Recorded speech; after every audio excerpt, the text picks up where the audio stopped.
It is just to reinforce, remind, and re-emphasize to the children that how much you have to honor your mother, because maybe they cannot say it themselves, so the whole world is saying, the nation is saying, and in some countries they declare a holiday. அப்போ தேசம், உலகம், அவங்க வசிக்கிற மாநிலம், அவங்க இருக்கிற சமுதாயம் அவங்களுக்கு சொல்லுகிறது, அவங்களுக்கு ஒரு மறந்துடலாம், ஆனால் அவங்களுக்கு சொல்லி கொடுக்குறது, தாயின் தினம் எதுக்கு தெரியுமா? உனக்கு தாய் இல்லாமல் யாரும் வரலை இல்லையா, தாய் இல்லாமல் நான் இல்லைன்னு சொல்ல மாதிரி, தாய் இல்லாதபடிக்கு யாரும் இந்த உலகத்துக்குள்ளாய் வந்து விடலை.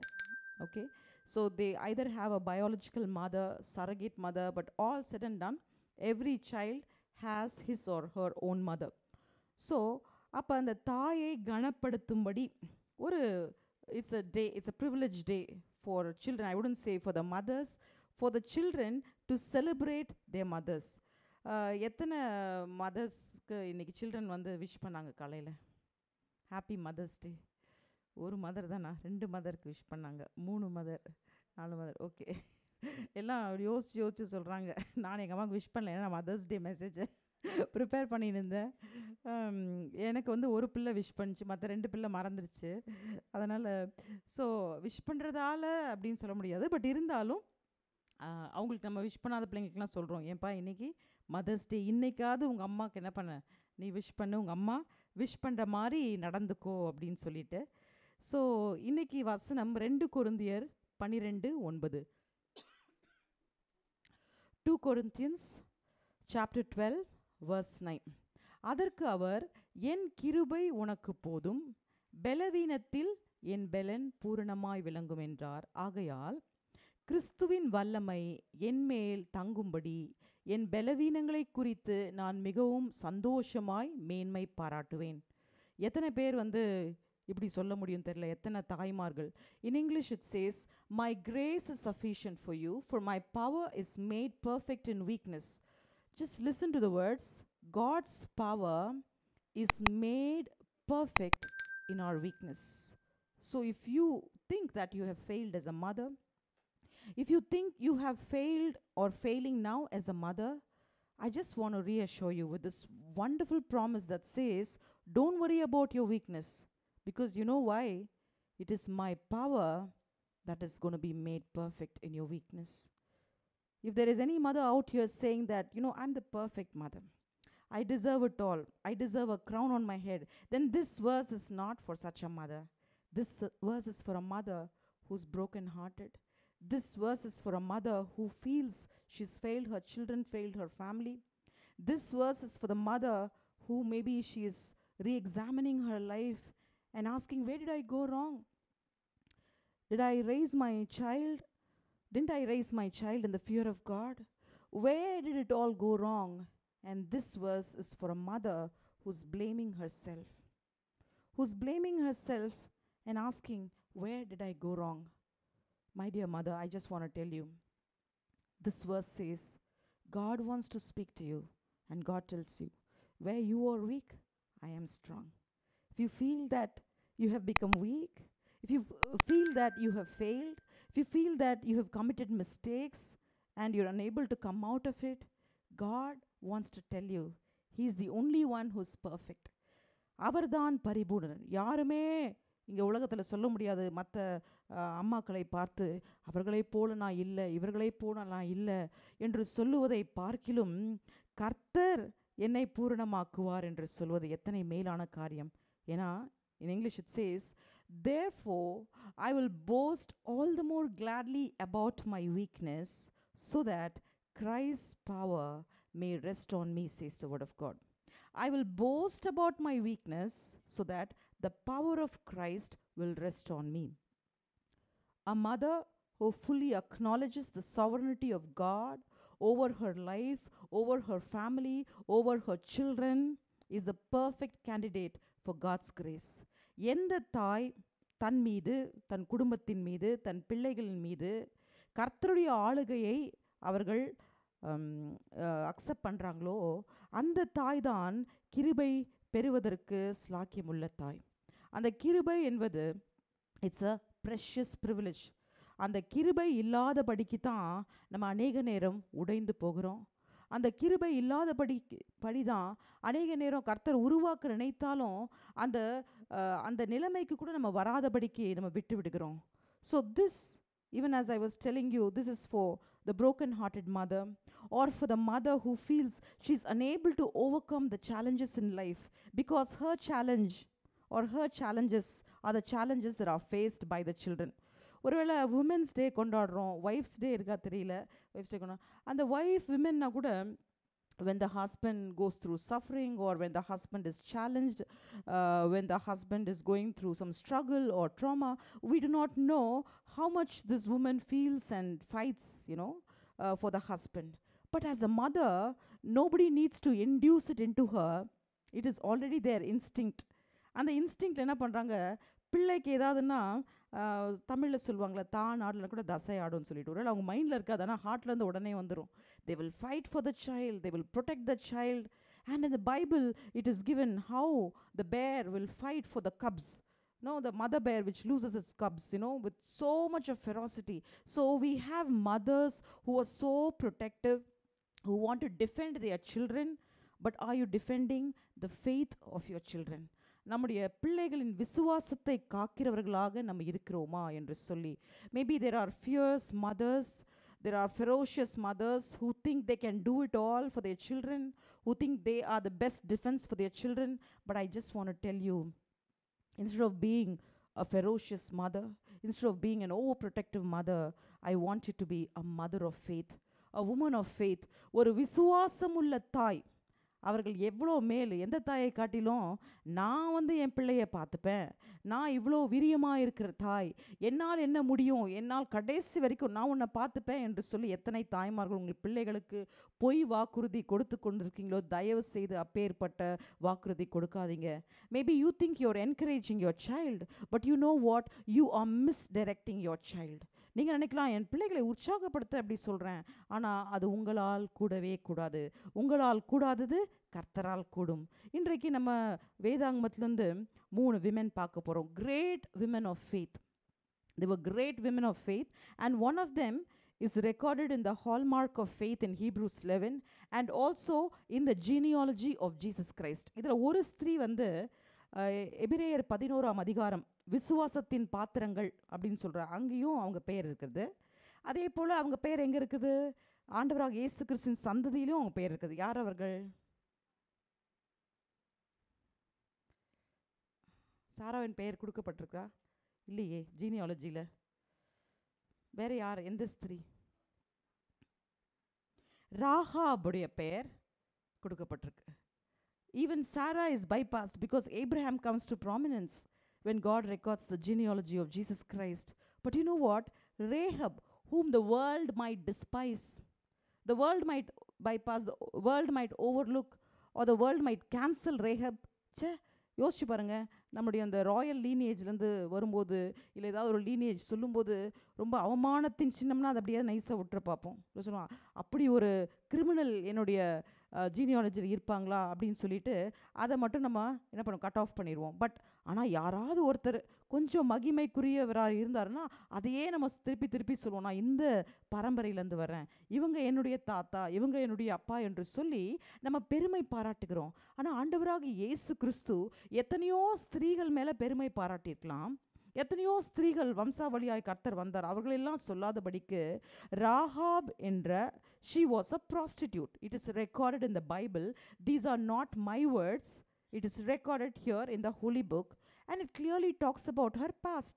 It says she was a prostitute, not that she is a prostitute. She was once a prostitute, but God redeemed her, God justified her, and God glorified her by making her a mother.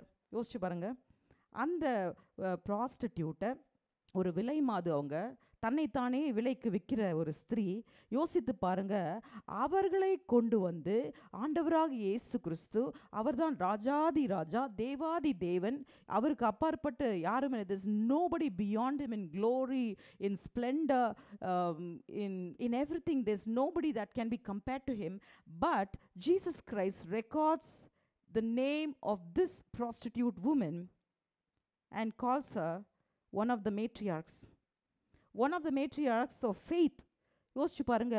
அப்போ அவங்க அவமானத்தின் சின்னம் ஒரு அலங்கோலத்தின் சின்னம் ஒரு மகிமையின் சின்னமாய் கர்த்தர் மாற்றினார். ஹல்லேலூயா. இதை காட்டிலும் நீங்கள் என்ன கேட்க முடியும்? நீங்கள் யாராவது ராகாப் மாதிரி நான் அவ்வளோ I was despised, I was rejected, it was because of my sin என்று சொல்லி விழுந்து கிடக்கிற நிலைமையில யாராவது இருந்தீங்கன்னா கூட, அதை காட்டிலும் severest of temptation I don't know, or the ignominy and the shame that you're going through, I don't think it is beyond what Rahab faced in the society. But when God could redeem a woman like Rahab and makes her the crowning glory and makes her the mother, and through the seed Jesus Christ comes out, oh, what a glorious thing it is. So this gives hope and encouragement to every mother. Maybe you esteem yourself very low in people's eyes. Maybe you're living a life like in hiding. ஒளிந்து ஒளிந்து வாழ்வது போல நீங்கள் வாழ்ந்து கொண்டிருக்கலாம். எதை நிமித்தம் எனக்கு தெரியாது. சில நேரம் வியாதி நிமித்தம் ஒளியலாம், சில நேரம் அவங்க அப்பியரன்ஸ் நிமித்தம் அவங்க ஒளியலாம், சில நேரம் அவங்க skills and capabilities they not efficient or proficient like the others. So they might prefer not to face few people as mothers, or few mothers are hiding because your children have brought shame. சில பேர் பார்த்தீங்கன்னா அவங்க சில functions போக மாட்டாங்க. அதை கேட்டாங்க, என் பிள்ளைங்களை பற்றி கேட்டுருவாங்களே, என் பிள்ளை வாழ்க்கை பற்றி யாராவது கேட்டுருவாங்க. ஸோ என் வாழ்க்கையில் ஒன்றும் இல்லை, ஆனால் என் பிள்ளைங்களை பற்றி கேட்டால் எனக்கு ரொம்ப அவமானமாக இருக்கும் அப்படின்னு சொல்லிட்டு they live life in hiding. But I'm here to tell you, God is here to break all the barriers. Hallelujah. எத்தனை தடுப்புகள் இருந்தாலும் கர்த்தர் அதை உடைத்து கொண்டு he is going to make you leap walls and enter into troops. மதில்களை தாண்டும்படி கர்த்தர் செய்யும் வருடமாக இது இருக்கட்டும். எதெல்லாம் உங்களை பின்னாடி பிடித்து வைத்திருக்குதோ அது உங்களுடைய கடந்த காலமாக இருக்கலாம், இல்லை நடக்கின்ற காலமாக இருக்கலாம், வரப்போகும் காலத்தை குறித்து பயமாக இருக்கலாம். என்னுடைய பாஸ்ட்லாம் நல்லா தான் இருக்குது, நான் ரேகப் மாதிரி இல்லைங்க. என்னுடைய ப்ரெசென்ட் நல்லா இருக்கு, ஆனால் என் பிள்ளைங்க எப்படி வாழ்ந்துட்டுருக்காங்க, அவங்களுடைய எதிர்காலத்தை குறித்து ஒரு பயம், ஒரு திகில், அது நிமித்தம் நான் விசுவாசத்தோடு நடமாட முடியவில்லை என்று சொல்லி ஏதோ ஒரு நாள் நல்ல விசுவாசத்தின் தாயா இருந்த நீங்க உங்கள் பிள்ளைகளின் வாழ்க்கையை பார்த்து நீங்கள் சோர்ந்து போயிருந்தாலும் சரி, உங்கள் நிலைமைகள் எப்படி இருந்தாலும் சரி, கர்த்தர் உங்களை உருவாக்குவார், கர்த்தர் உங்களை உயர்த்துவார் என்று சொல்வதற்கு தான் இன்னைக்கு I come with a word of encouragement, and I just want to encourage you to be great women of faith. Last week, I was just reading through the pages of the news article, and it said, Danderi, Karnataka, pona Saturday it happened. Last Saturday night, there was a woman who threw her child into a river to be eaten by the crocodiles. அப்புறம் இந்த புல்லரப்பா, you a mat woman, என்ன ஆச்சு, உன் சொந்த பிள்ளைய வந்து இப்படி கிராக்கடைல்ஸ் இருக்கிற ரிவரில் நீ த்ரோ பண்ணிட்டியே அப்படின்னா, அப்புறம் அவங்க சொன்னாங்களாம், it is not because of me, you know my husband goes on torturing me daily, my child has certain disabilities, அதனால் he wants to kill the child, or he wants me to kill the child, and daily he keeps telling me, throw the child into the river, throw the child into the river. And this mother, maybe darkness has blinded her and she keeps hearing to the voice of the enemy, okay, and then she throws the baby which she gave birth to, which she conceived, which she took care of, and she throws the baby into the lake. It happened last Saturday night in Karnataka. Aprom his name is Ravi Kumar, this lady's name is Savitri, and they pull them up and the police arrest them. How dare you? And she blames the husband blames her, but finally the child is dead. You know under what conditions the child was rescued? It was dead, it was half eaten by the crocodiles. அப்போ யோசிச்சு பாருங்க, ஒரு தாய் அப்படின்னு சொல்கிறோம், ஆண்டவரே அன்பை குறித்து பேசும்போது வேதாகமத்தில் ஒரு தாயை காட்டிலும் அப்படின்னு சொல்கிறாங்க, ஒரு தாய் தான் the ultimate symbol of love that God wants to compare his love with, and he says, my love surpasses even that of a mother. So God keeps the mother's love as a benchmark. But here we see a mother throwing her child to the crocodiles, to be eaten by the crocodiles. Simply, she knew that the child was headed for death. She knew that the child is going to die, and she still has the heart to throw the baby to the crocodiles. But I will tell you of a very brave mother. I will tell you of a bold mother. Her name was Jochebed. Her name was Jochebed. And she marries a man called Amram, and they give birth to Moses. அப்போ Moses பிறக்கிற அந்த தருவாயில் there is a decree that is given by the Pharaoh, and he says all the male babies under this particular stage and age, they have to be killed என்று சொல்லி. அப்போது இந்த அம்மாவுக்கு யோசித்து பாருங்கள், எவ்வளோ கடினமாக இருந்திருக்கும். அந்த பிள்ளையை சாகடிக்கணும் என்று ஒரு பெரிய ரூல் போட்டுட்டாங்க. ஆனால் ஒரு தாய் பெற்ற மனது, எல்லாருமே அங்கே தாய் தான், எத்தனையோ பிள்ளைகள் சாகடிக்கப்படுகிறாங்க. அந்த அம்மாங்களுக்கு என்ன பண்ணுறதுனே தெரியல. அவங்க they are crying, they are in deep agony, anguish, but the children are just snatched and the children are just slain before the eyes of the mother. And here is a great woman of faith, Jochebed. And she stands her ground, and you know what she does? She does an ark, like ஒரு நோவா பண்ண ஆர்க்கு பெரிய பேழை, ஆனால் அந்த குழந்தைக்கென்று ஒரு சின்ன ark made of bulrushes. And the bulrushes is a kind of weed, and she selects the type of weed that will protect the child, and she coats it with pitch and tar. It is given in the Bible. அப்புறம் அந்த exodus chapter 2ல கொடுத்துருக்குது, நீங்கள் எடுத்து படிக்கலாம். Exodus chapter 2, we will read the verses also. Verses 1 and 2. We can read the verses. Exodus chapter 2, verses 2 onward. If you can project the verses, or I'll read it for you.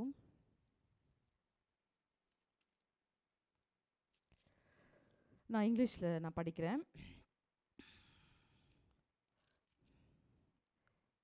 Okay.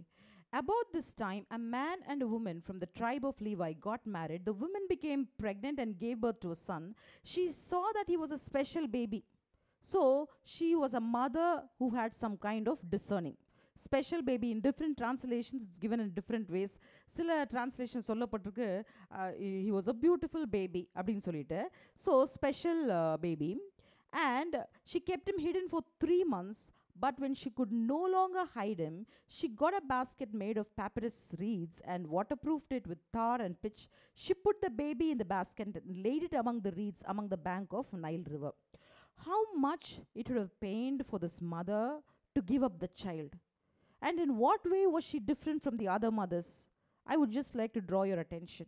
Maybe you are a mother, and all the mothers that you see, எல்லா நிறைய தாய்கள் இருக்கிறீங்க. உங்களுக்கும், அதாவது விசுவாசத்தின் தாய் அப்படின்னு நமக்கு title கொடுப்போம் அப்படின்னா, இல்லை when we deem ourselves as women of faith, in what way should we differ from the other worldly women? So women of faith, how do you handle your child's life? How did she handle the child's life? Maybe symbolically or metaphorically, I will give you an analogy. Suppose இவங்க வந்து அந்த பேஸ்கெட்டில் போட்டு அந்த பிள்ளைய அந்த Nile river மேலே அனுப்புகிறாங்க, அதுவும் ஒன்று தான். இப்போது நம்ம பிள்ளைகளை உலகத்துக்குள்ளாய் அனுப்புவதும் ஒன்று தான். ஸோ இவங்க என்ன பாதுகாப்பு மெஷர்ஸ் எடுத்திருப்பாங்க யோசிச்சு பாருங்கள். She prayed for her child and she sent her sister Miriam to watch out for the child, to look out for the child. அப்போது அதை அனுப்பிவிடுகிறார்கள். She was very wise. She had the discerning. She was a very God-fearing woman. She was a prayerful woman because God was the one who gave her the counsel. Otherwise, she couldn't have thought of all this. So she yielded to the plan of God. She surrendered to the will of God. Imagine if she had kept the baby herself. So it takes courage for a mother to let go of your child and entrust your child into the hands of the Heavenly Father. நிறைய தாய்மார்கள் அப்படி விடுவதே இல்லை. என்னால் முடியும், நான் பார்த்த கடைசி வரை நீங்கள், if you are going to be fighting for your child, fight not for your child but fight for your faith. You know what does faith mean? Faith means to wait and fight. Faith means to wait and fight. You keep waiting and you keep fighting. அதுதான் விசுவாசம். விசுவாசம் என்பது காத்திருப்பது, போராடுவது.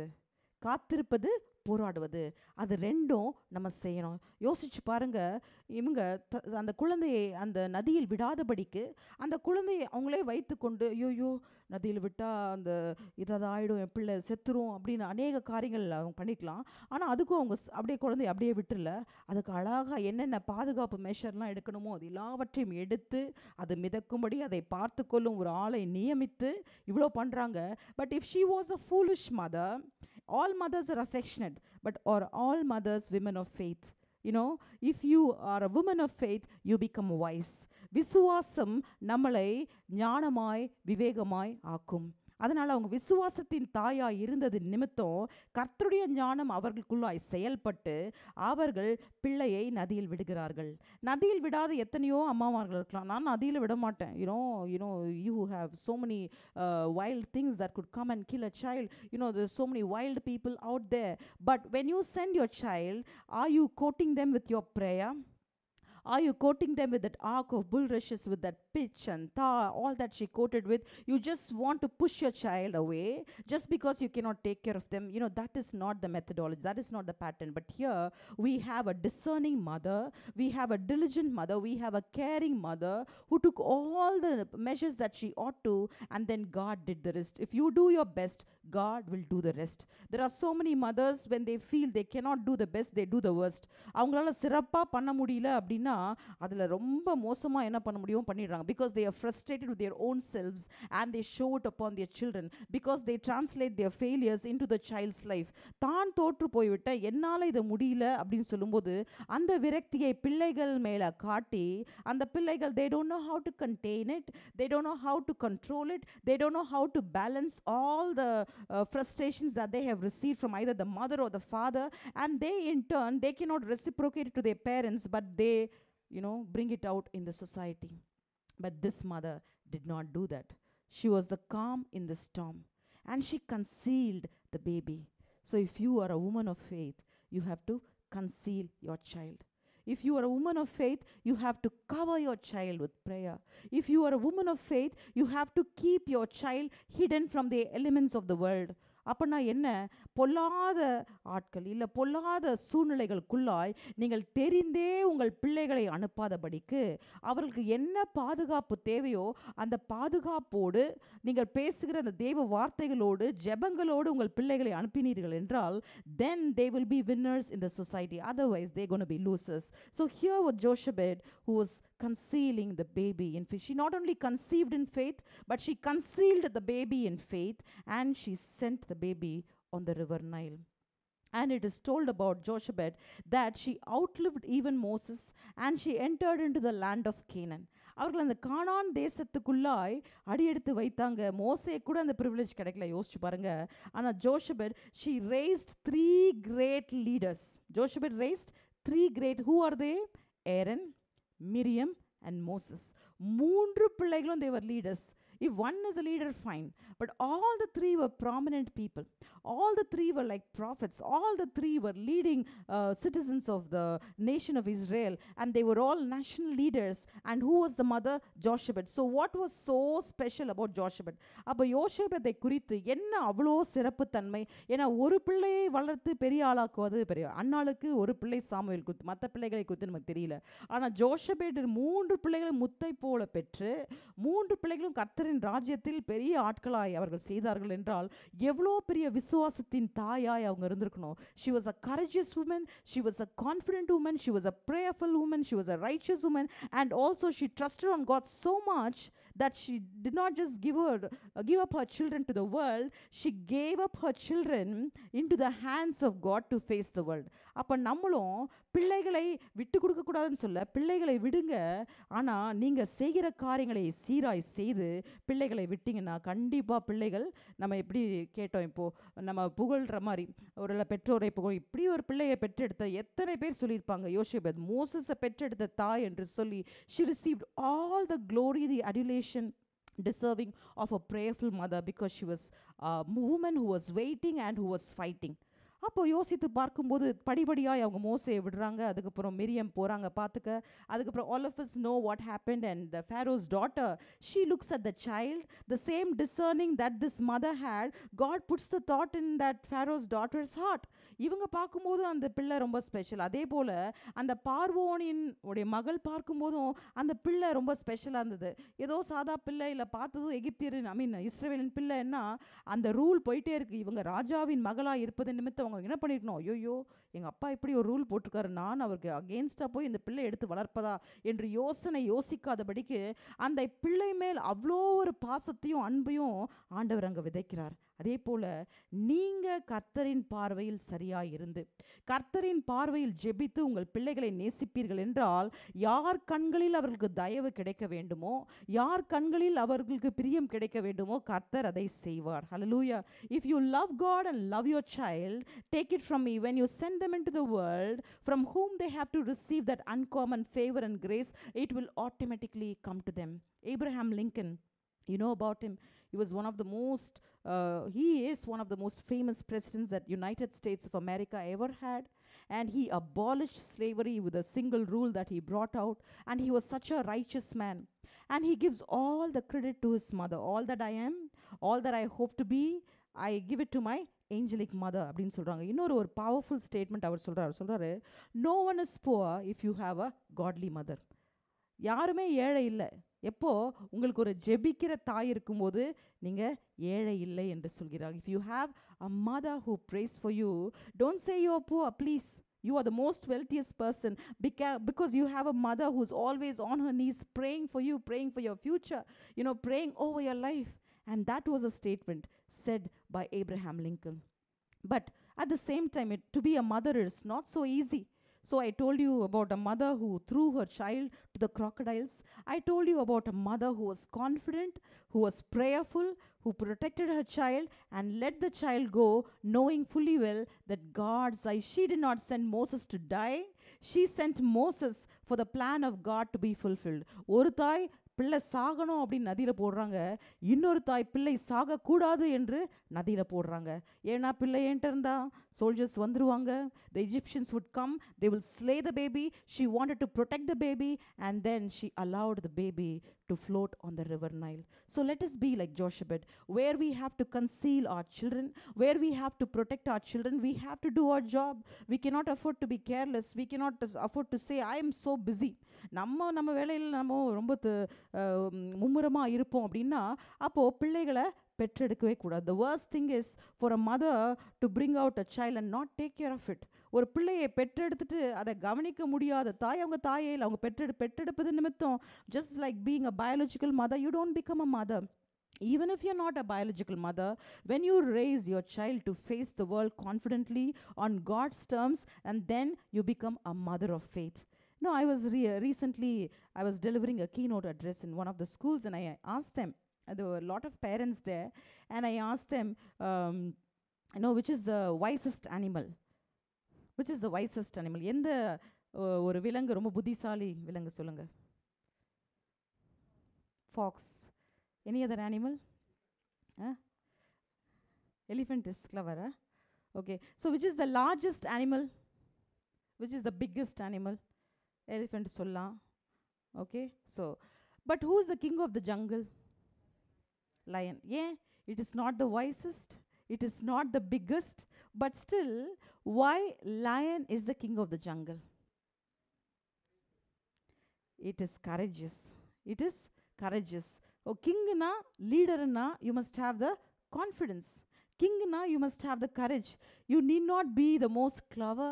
You need not be the most, the biggest or the largest animal. You need not be the tallest or the fairest or the most good looking to be a leader. இதெல்லாம் நம்ம பிள்ளைங்களுக்கு சொல்லி வளர்க்கக்கூடாது. Give them the confidence of the Lord. Hallelujah. கர்த்தரின் பயத்தில் வளர்ப்போம் என்றால் naturally they become brave to face the world. கர்த்தருக்கு பயந்தா உலகத்துக்கு பயப்பட தேவையில்லை. கர்த்தர் பயம் இல்லைன்னு தான் எல்லாருக்கும் பயந்துட்டு இருக்கணும். ஏன்னா கர்த்தர் பயமே அங்கே இல்லையே. கர்த்தர் பயம் இல்லைன்னா ஞானமும் இல்லை. The fear of the Lord is the beginning of wisdom. So if you teach your child to fear God, then they don't have to fear the world. Then they can all be leaders. Then they can be a lion. Then they can be the king of the world. That is why lion becomes the king of the jungle, because it is very confident. It is very courageous. So most of the parents, they didn't know. And one parent said, because lion lives as a family. I said, there's so many animals, they live as families. So that's not the reason. Lion is very confident. Lion is very courageous. So I want you to be that kind of courageous mother, so that they will glean that quality out of you. When can you be a courageous mother? When you have the fear of God. கர்த்தருக்கு பயந்து இருக்கும்போது நம்ம உலகத்துக்கு பயப்படாம நம்ம நடக்கலாம், நம்ம வாழலாம். ஸோ இந்த ஜோஷபெட் பற்றி சொல்லும்போது அது ஒரு முக்கியமான ஒரு காரியம் நான் சொன்னேன். மோசே கூட அந்த கானான் தேசத்துக்குள்ளே பிரவேசிக்க முடியல. ஆனால் the Bible research scholars say the longevity of life, she was blessed with the longevity of life. She could see all her 3 children shining for God. She could see Moses leading the lakhs of people. She could see Miriam, as a prophetess, as a worship leader singing for God. She could see Aaron as the first head priest who was serving God.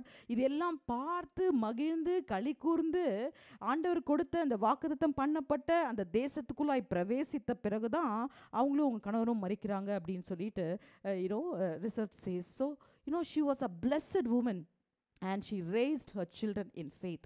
So I just want to tell you, the qualities that are found in her. She was confident in the Lord. She was a courageous woman. She let go of her children, but she trusted in the Lord. I'm not just telling you throw your children to the crocodiles. அந்த ஸ்திரீ பண்ண மாதிரி அவன் சாவுக்கு அவங்க போனாங்க. ஆனால் இந்த பிள்ளை வாழணும் அப்படின்னு சொல்லி ஜோஷபெட் அந்த பிள்ளையை அவங்க அந்த நதியில் விட்டாங்க. The second mother that I would like to talk about is Sarah. சாராளை குறித்து we know, Abraham is called as a father of faith. அப்போ mother of faith டைட்டில் நம்மளே கொடுத்துட வேண்டியதுதான் சாராளுக்கு. ஏன் அப்படின்னு நிறைய பேர் ஒத்துக்க மாட்டாங்க. because she was mocking or she was laughing when God told her that she's going to conceive. யோசிச்சு பாருங்க, கண்டிப்பாக நம்ம சாராளை ப்ளேம் பண்ணவே முடியாது. யாராவது ஒரு வயசான ஒரு 30, 20, 25லேயே அவிசுவாசம் வந்துடுது நிறைய பேருக்கு. பிள்ளை கொஞ்சம் டிலே ஆச்சுன்னா என்ன ஆயிடுது, ஐயோ பிள்ளை வராதோ, பிள்ளை கொடுக்க மாட்டாரோ என்று சொல்லி. யோசிச்சு பாருங்க, இவங்களுக்கு எவ்வளோ மூத்த வயது, 70 தாண்டியாச்சு. அவங்களுக்கு probably when she was 90, she gave birth because Abraham was 100. And that particular age for someone to come and tell her, you will conceive and you will give birth to a child அப்படின்னா அவங்களுக்கு அது ரொம்ப சிரிப்பாக இருந்திருக்கும். இந்த வயதான காலத்தில் நான் பிள்ளையை பெற்றெடுப்பேன் என்று சொல்லி ஒரு அவங்களுக்கு பயங்கர சிரிப்பாக வந்திருக்கும். ஆனால் அந்த சிரிப்பை களிப்பாய் ஆண்டவர் மாற்றினார். What Isaac means laughter. Isaac என்றால் என்ன?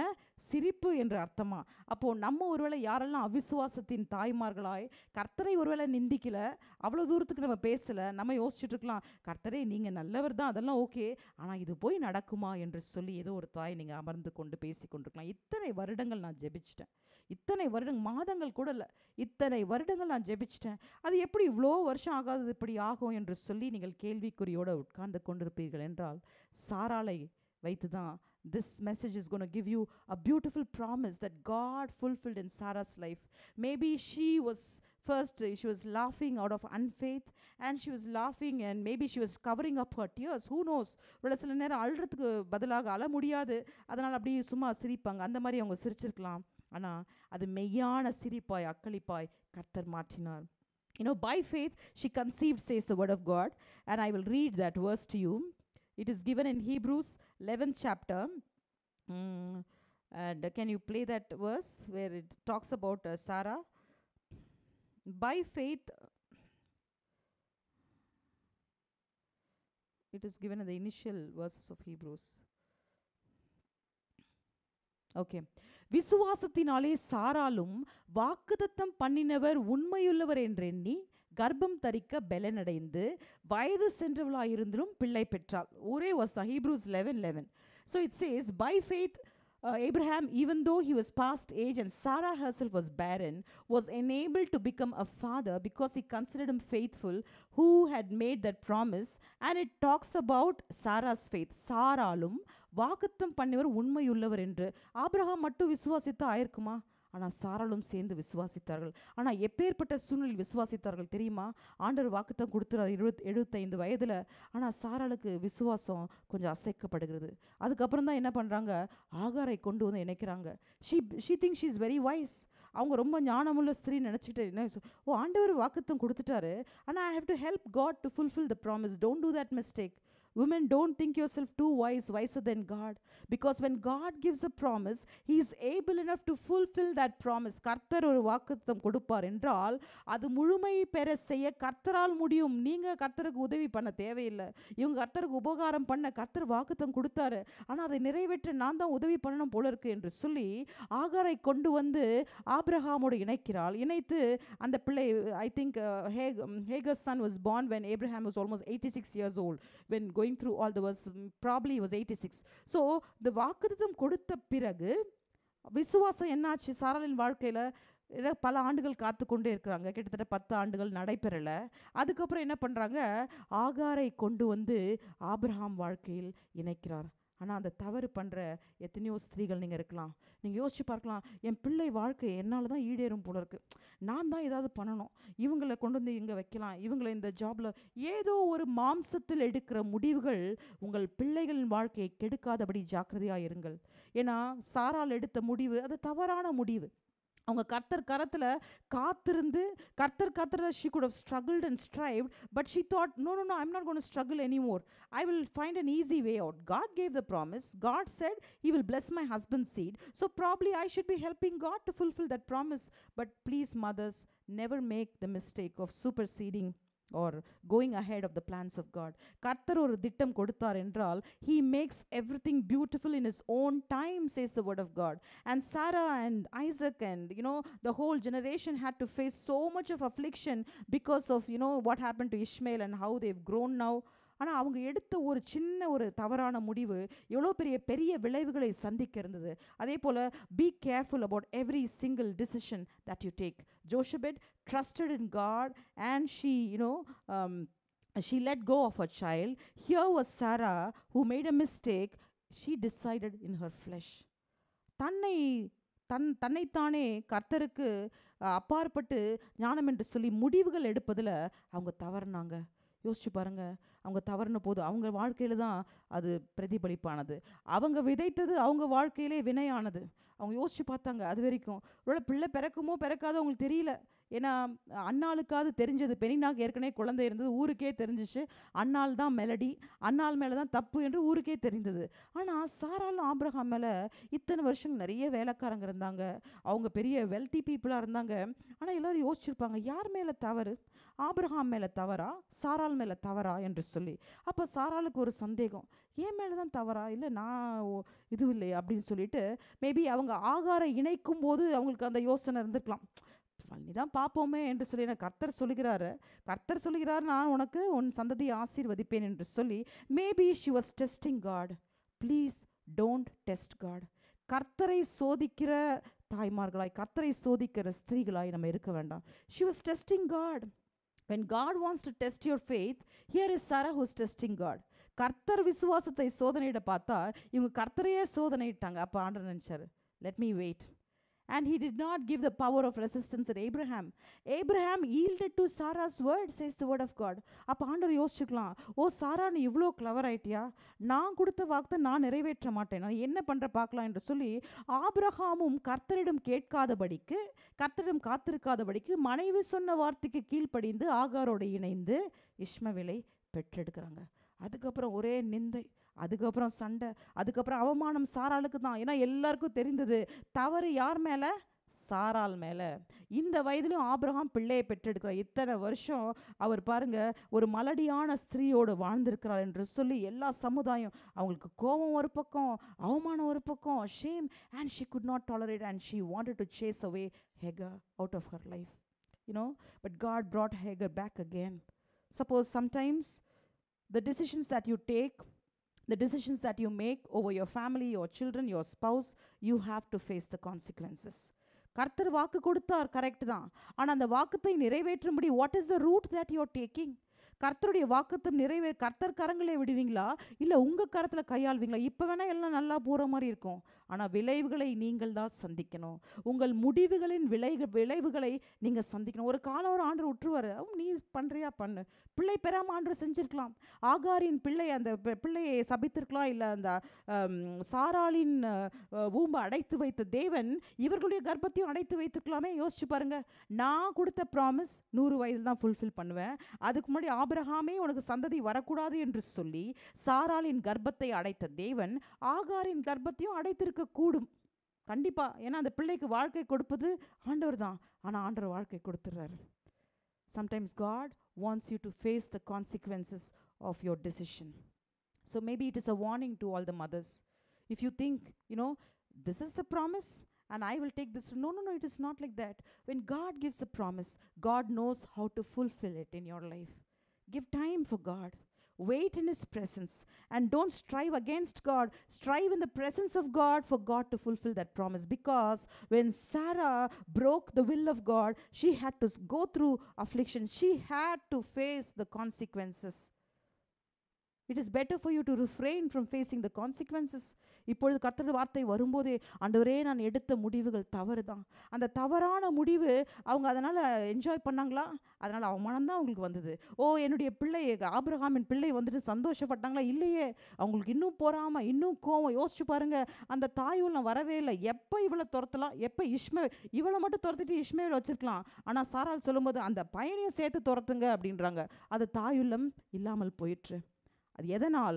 அவர் எடுத்த முடிவினால். சாரால் எடுத்த முடிவின் விளைவுகளை அவங்க தான் சந்திக்கணும். அப்போ ஆண்டவர், நீ தானமா சொன்ன, இப்போ நீயே துரத்துற. ஆபிரகாம்ட்ட அப்பயும் ஆண்டவர் பேசல, இப்பயும் ஆண்டவர் பேசல. உன் மனைவி சொல்றதே கேள். அப்போ உன் மனைவி சொன்னது கேட்டல்ல, இப்போ உன் பிள்ளை போகும்போது உனக்கு கஷ்டமாக இருக்குதா? அப்போ நீ காத்திருந்தியா என்று கேட்டு, இல்லையே. இப்பொழுது உன் பிள்ளை போகிறது கஷ்டமாக இருந்தாலும் இப்பொழுதும் அதே மனைவி சொன்ன பேச்சை கேள் என்று ஆண்டவர் சொல்கிறார். ஆபிரகாமுக்கு ரொம்ப கஷ்டமாக இருக்குது. கர்த்தருக்கு எவ்வளோ கஷ்டமாக இருந்திருக்கும் யோசிச்சு பாருங்க. ஆபிரகாம் காத்தில்லாதபடிக்கு இன்னொரு ஸ்திரீயோட இணையும் போது கர்த்தர் மனசு எவ்வளோ கஷ்டப்பட்டிருக்கும் யோசிச்சு பாருங்க. இப்பொழுது ஆபிரகாமின் மனசு கஷ்டப்படுகிறது தன் பிள்ளையை விட்டு விடும்போது. அதே போல் நம்ம நினைக்கலாம், ஸ்திரீகளாய், maybe it is a small role that I'm playing in my family. My husband is the head or my parents are the head. Maybe something you're thinking and you're saying, நான் எடுக்கிற முடிவுகள்லாம் இவ்வளோ பெரிய பாதிப்பு வருமா என்று சொல்லி. நீங்கள் எடுக்கிற முடிவுகள் பெரிய விளைவுகளை கொண்டு வரும். அதனால் கவனமாக இருங்கள். நீங்கள் முடிவுகள் எடுத்துட்டு கர்த்தர் கொடுத்த ப்ராமிஸ் என்று கர்த்தர் மேல் blame பண்ணாதபடிக்கு, God wants me to lead this life. God wants me to be blessed. God wants me to be happy and all that. Yes, God wants you to be happy, but there is a way by which God wants you to be happy. எந்த விதத்தில் வேணால் சந்தோஷமாக இருக்கலாம், எந்த விதத்தில் வேணால் வாக்குத்தத்தம் நிறைவேறலாம் என்று சொன்னால் அதுக்கு நமக்கு தேவன் தேவையில்லையே. தேவன் ஒரு காரியத்தை சொன்னால் அவர் வழியில் அதை செய்து முடிப்பார். ஹல்லேலூயா. அவருக்கு நம்ம இணங்கி கொடுக்கும்போது, when we surrender our plans, our will to God, and Sarah had to surrender finally. God brought Sarah to her knees. She went through all this affliction, and finally, when her husband was 100 years and she was almost 90, she delivers the promised child. அப்பதான் அந்த பிள்ளையை கொண்டு வராங்க. அப்பதான் அவங்க விசுவாசம், அந்த கருத்தரிக்கும் போது விசுவாசம். ஏன்னா, ஆண்டவரே, நான் செய்த முடிவில் எனக்கு நிறைவு வரல, சந்தோஷம் வரல. இப்போ நீங்கள் சொன்னீங்க, she held on to God, she clung on to God, and she bare that child, and everybody looked unto her. See the path that she went through. இவ்வளோ கஷ்டமான பாதைகள் அவங்க சென்றாங்க. கஷ்டமான பாதை சில நேரம் நம்ம விசுவாசத்தை அதிகரிக்கும். யாரெல்லாம் ஏன் இந்த கஷ்டம் என்று கேட்டுக்கொண்டு தாய் இருப்பீர்கள் என்றால், அந்த கஷ்டத்தின் நிமித்தம்தான் சாராளின் விசுவாசம் அதிகரித்தது. Sometimes you walk through a path of drudgery and pain, only then you realize your purpose. And only then, she became a purposeful mother, and she knew, she was the vessel that God has chosen to deliver the promised child. வாக்கு பண்ணப்பட்ட அந்த குழந்தையை கொண்டு வருவது தன்னை வைத்துதான் என்று எப்போ புரிஞ்சுக்கிட்டாங்க? அவங்க பண்ண தவறுகளின் நிமித்தம். She learned from her mistakes. So at least let us learn from our mistakes. சில தவறுகள் செஞ்சிருப்போம், அதையே திருப்பி செய்யாதபடிக்கு அந்த தவறுகளிலிருந்து உணர்கிறவர்களாய் நம்ம மாறும்போது, அப்பொழுது கர்த்தர், God brings the best out of us. Robert Louis Stevenson, in the 18th century, he was a very famous novelist. Gothic novels எல்லாம் எழுதுவாங்க. அவர் Jekyll and Hyde, the strange case of Jekyll அண்ட் ஹைட்னு ஒரு நாவல் எழுதினார். It became very famous. Who was the jackal? Who was the Hyde? Both were the same persons. ரெண்டு பேருமே ஒரே நபர் தான். He was a famous doctor. And அந்த கதையின் சாராம்சம் என்ன அப்படின்னா, இந்த jackal, he was like a split personality, dichotomy of a human character. So ஜாக்கலும் அவருக்குள்ளே இருக்காரு, ஹைடும் அவருக்குள்ளே இருக்காரு. அந்த Hyde evil, Jekyll very good. So how the good fights against the evil. So he brings about a potion or kind of serum that he intakes. அது உள்ளே போகும்போது அந்த ஈவில் கேரக்டர்லேருந்து வெளியே வந்துடுவார். அப்போ என்ன ஆகுது? இதே மாதிரி ஒரு வாழ்க்கை போய்கொண்டே இருக்குது. அவர் தன்னை வைத்தே ரிசர்ச் பண்ணுறாரு. How evil a man can be, how good a man can be. ஒரு மனுஷன் எவ்வளோ நல்லவனாக இருக்க முடியும், ஒரு மனுஷன் எவ்வளோ கெட்டவனாக இருக்க முடியுன்ற அவர் சரீரத்தை வைத்து, அவர் மூளையை வைத்தே அவர் ரிசர்ச் கண்டக்ட் பண்ணுறாரு. And he is writing a project on himself. But ஒரு நாள் வருகிறது, கவனமாக கேளுங்க. அப்போது அந்த சீரம், அந்த போர்ஷன் அங்கே இல்லை. அது முடிஞ்சு போகிறது. And he is in that evil character. When he is in that evil mind, he cannot prepare that portion. So he runs out of that portion and he doesn't know how to come out of that evil character. அந்த தீமையான அந்த personality எப்படி escape பண்ணுறது அந்த மைண்ட்லேருந்து அவருக்கு தெரியல. ஏன்னா அது அந்த மைண்டில் அவர் பண்ணவே முடியாது. அவர் கவலை குறைவாக இருந்துட்டார். அது இருக்கான்னு பார்க்காதபடிக்கு அவர் என்ன பண்ணிட்டார்? He became hide and he kills a vicar in the church. And he doesn't know what to do because he knows இப்பேற்பட்ட ஒரு தீமை அவருக்குள்ளே இருக்கும் என்றால் he'll go on a killing spree. இன்னும் அநேகர் வாழ்க்கையை எடுக்க வேண்டியது வரும். அப்புறம் என்ன பண்ணுறது யோசிச்சு பார்த்து கடைசியில் he kills the evil by killing himself. தன்னைத்தானே தற்கொலை செய்து கொண்டு அவர் மரித்து போகிறார். ஏன் தெரியுமா? அந்த மாதிரி ஈவில் என்னோட இருந்ததுன்னா இன்னும் அநேகரை நான் காயப்படுத்துவேன் என்று சொல்லி அவர் தன்னைத்தானே தற்கொலை செய்து அவர் மரித்து விடுகிறார். And there ends the story of Dr. Jekyll and Hyde. Maybe there are many mothers. The good that you want to do, you're not able to do. The evil that you don't want to do, you keep repeating and doing that. Let's read Romans chapter 7 verse 19. ரோமர் 7:19 வசனம். For the good that I would do, I do not, but the evil which I would not, I do. ஆதலால் நான் விரும்புகிற நன்மையை செய்யாமல் விரும்பாத தீமையை செய்கிறேன் என்று சொல்லி கர்த்தருடைய வசனம் சொல்கிறது. So if you are struggling with this kind of this attribute, there was a woman who was standing in a mall and she was saying, Elsa calm down கத்திட்டே இருந்தாங்க. அண்ட் அங்கேருந்து ஸ்டோர் மேனேஜரை பார்த்துட்டே இருந்தாங்க. ஏன்னா அவங்க சிறு பிள்ளை பயங்கர she was creating havoc there. அங்கே இருக்கிற பொருள்லாம் எடுத்து போடுறது, அங்கே ஓடுறது, எல்லா மாலும் பாங்க. இவங்க அம்மாவுக்கு என்ன பண்ணுறதுன்னு தெரில, ஓடுறாங்க, பிடிக்கிறாங்க என்று சொல்லி கடைசியில் கத்துறாங்க. எல்சா காம்டா. அப்போது அந்த ஸ்டோர் மேனேஜர் வந்து ரொம்ப அப்ரிஷியேட் பண்ணுறாங்க. பரவாயில்ல, உங்கள் பிள்ளை இந்த தருணத்துக்கும் நீங்கள் அடிக்காதபடிக்கு எல்சா காம் டவுன் சொல்கிறீங்களே அப்படின்னு. எல்சா என் பேர் அப்படின்னு அவங்க சொன்னாங்களா. எல்சா அவங்க பேர் இல்லைம்மா, என் பேர். ஏன்னா நான் என் பிள்ளையை போட்டு 2 அடித்து பண்ணுறதுக்கு முன்னாடி நான் முதல்ல என்ன சொல்கிறேன், எல்சா காம் டவுன், என்னையே நான் சொல்லிக்கிறேன் அப்படின்னு சொல்லிட்டு. So she was a very wise mother. Then the store manager said, and then she understood the situation. Oh, you are the calm in the storm. Otherwise the mother could have gone easily, beaten the child black and blue, whacked her up, எது வேணா பண்ணிருக்கலாம். ஆனால் அந்த கிரியை மாறாதபடிக்கு இவர்கள் தன்னைத்தானே என்ன சொன்னாங்களா, நீங்கள் அமைதின்னு அமைதிப்படுத்தி கொண்டாங்களாம். இந்த வசனம் பாருங்கள் எவ்வளோ நல்லா இருக்கு. Maybe Paul was like a mother.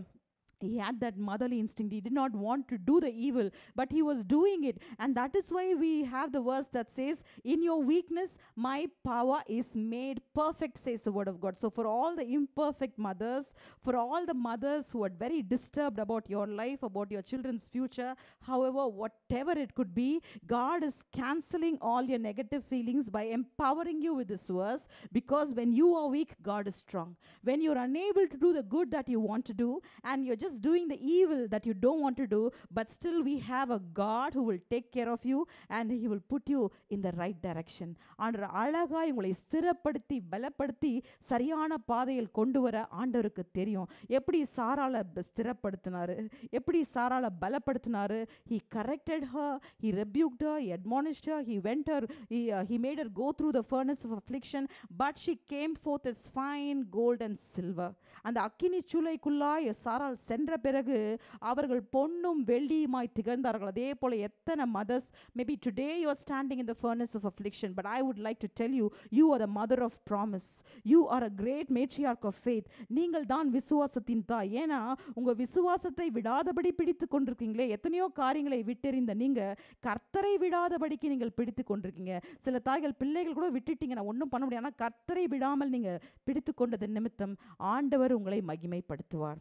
Whom he chooses, God justifies. Whom God justifies, God glorifies, says the word of God. So maybe you are in the struggling period, but there is a period when God is going to uplift you. கர்த்தர் உயர்த்துகிற காலம் சீக்கிரத்தில் வருகிறது. The final mother that I would like to talk about is, we spoke about Jochebed, we spoke about Sarah, and we spoke about Rahab. I would just like to end by speaking about Hannah. Hannah was such a gem of a lady. She was maybe she was beautiful, she was wise and all that, but she had that one quality that most of us don't have. She was humble, she was patient, she was a prudent woman. She was a woman of prudence. அவங்களுக்கு பொறுமையும் இருந்தது, ஞானமும் இருந்தது. என்ன இருந்தது?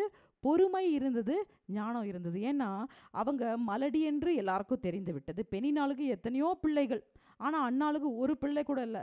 சமுதாயத்தில் கீழ்நோக்கி பார்க்கப்பட்டவர்கள். Maybe அந்த காலத்தில் டு பி பேரன் and to have leprosy was almost the same. ஒரு குஷ்டரோகியாக இருப்பதற்கு ஈடாய் மலடியை பார்த்தார்கள். பிள்ளை பெற்றெடுக்கலனால அந்த காலத்தில் பெண்களுக்கு கரியர் கிடையாது, பெண்களுக்கு எஜுகேஷன் கிடையாது. பெண்களுக்கு only qualification graduation was the number of babies that they brought out. எத்தனை பிள்ளை பெற்றெடுக்கிறாங்களோ அதுதான் பெண்மைக்கு ஒரு அறிகுறியாக இருந்தது, இல்லைன்னா அது அவமானமாக இருந்தது. அப்போ யோசிச்சு பாருங்கள், அவங்க எவ்வளோ அழகான ஸ்திரீயாக இருந்திருந்தாலும், கணவனால் நேசிக்கப்பட்ட ஸ்திரீயாக இருந்திருந்தாலும், அவர்களுக்குள்ளாய் ஒரு பெரிய ஒரு வியாகுலம். No, she was a woman of agony. she had such pain. போய் சர்ச்சில் போய் அழுறாங்க, தேம்பி தேம்பி அழுறாங்க. அப்போது ஏலி வராரு பாருங்கள், இன்னும் ஹைட்ஸ் ஆஃப் அவங்களுடைய டெம்டேஷன். ஏன்னா ஏலி வந்து திட்டுறாங்க, குடி போதையில் உலர்கிற. யோசிச்சு பாருங்கள், நம்ம கஷ்டப்பட்டு சர்ச்சில் அழுதுன்னு இருக்கும்போது நம்ம பாஸ்டர் வந்து என்ன குடிச்சிட்டு வந்தியான்னு கேட்டால் எப்படி இருக்கும் யோசிச்சு பாருங்கள். அப்போது யோசிச்சு பாருங்கள், நம்ம பாஸ்டர் அப்படிலாம் கேட்கவே மாட்டார். பட் ஆனால் ஏலி